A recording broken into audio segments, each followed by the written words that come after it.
Jengo la 400 shenzi upiga moto tu.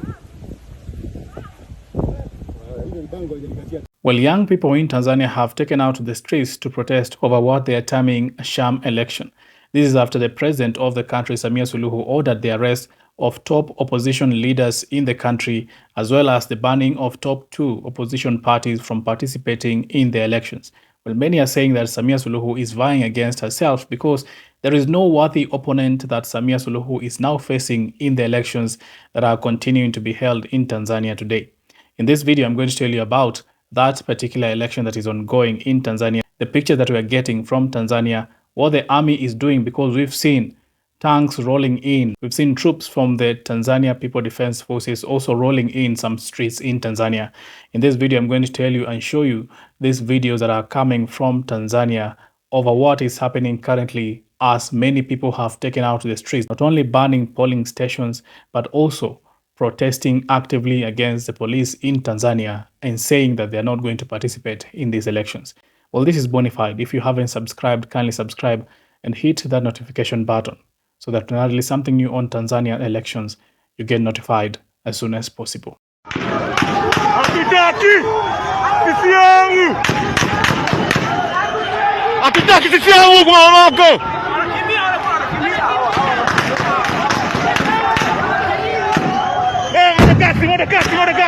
Well, many in Tanzania have now boycotted their elections as a show of protest over what the government of the day has done against the opposition in the country. The video that you're watching is a video that was taken just a few hours ago in Tarime, and that is John Heche's stronghold. John Heche is the second in command of Tundu Lissu. Tundu Lissu is the leader of Chadema. This is the Chama cha Demokrasia na Mapinduzi, the official opposition party in Tanzania that has since been banned by the government of the day.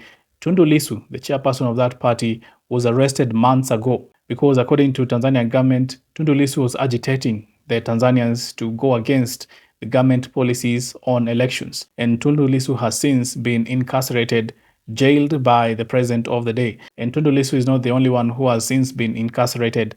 The second in command, John Heche, with whose stronghold we are seeing here that people have boycotted to go and vote at Tarime. John Heche was arrested just a few days ago. And some people who are coming from John Heche's stronghold have refused to take part in these elections as their show of protest over what has happened in the country. And that is not all. We've seen videos of young people who have taken out shouting that they are not satisfied with the government, with the activities that the government of the day has taken, where Mama Samia Suluhu has incarcerated the opposition leaders as well as put a lockdown on the country in terms of who is getting in right now to oversee the elections and who is governing the elections. Many people have taken out to the streets. And of course, remember, the president of the country has also banned X in Tanzania, that X is not used in Tanzania. Despite her actually using X time to time again, Tanzanians have been banned from using X. Now, these are young people who have also come out to say that they are not satisfied with the activities that have been ongoing in the country.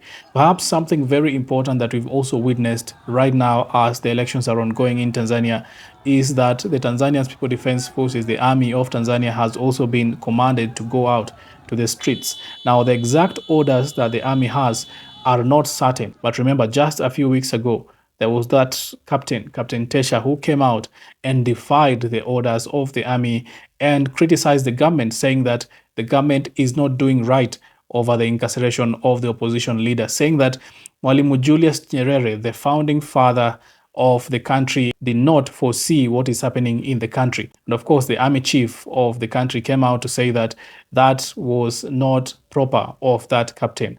Now we've seen the army being rolled out, perhaps by the command of the government of the day, that they should go out and assist the police in keeping peace. But something that has also been witnessed is that many young people have been cheering the army as it rolls out its tanks and troops in different streets in Tanzania, the young people have been cheering the army, saying that the army should now take over the country because the president of the day seems not to be going according to how many young people in Tanzania would like the country to go.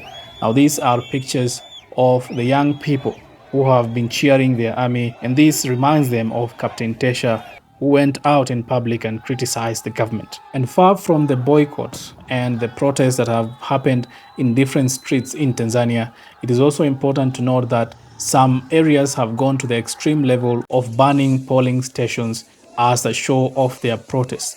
They are saying that they are not only going to boycott, but they've even gone to a higher extent of showing their frustrations by banning polling stations, meaning that, of course, polls are not going to happen in those particular localities.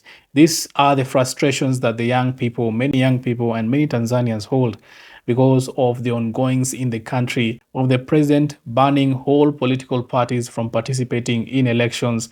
Of course, the president has also come out very harshly against anyone who criticizes the government of the day. You remember the activists from Kenya and Uganda who were in Tanzania to listen to the case of Tundu Lissu. They were also tortured and taken back to their respective countries. These are the frustrations that many young people have had in Tanzania that have now perhaps reached a breaking point, and we are seeing Tanzanians out on the streets demonstrating against the government of the day. Well, the question remains, what will the government do right now with all this frustration that is shown by the young people in their country? Will the government decide once and for all to release the people who have been detained, the opposition leaders who have been detained by the government, or will the government in one way say that the elections will be postponed and that a later day will be held for the elections where all parties will participate? Well, I'll keep you informed of the latest of what will come out from Tanzania as the elections are ongoing. Despite the fact that the president has already cast her vote, a lot is still happening in Tanzania in terms of protest, mainly by young people who have taken out the streets and say that this is a sham election, that they will not participate and they will not accept the results of these elections. Keep it bona fide.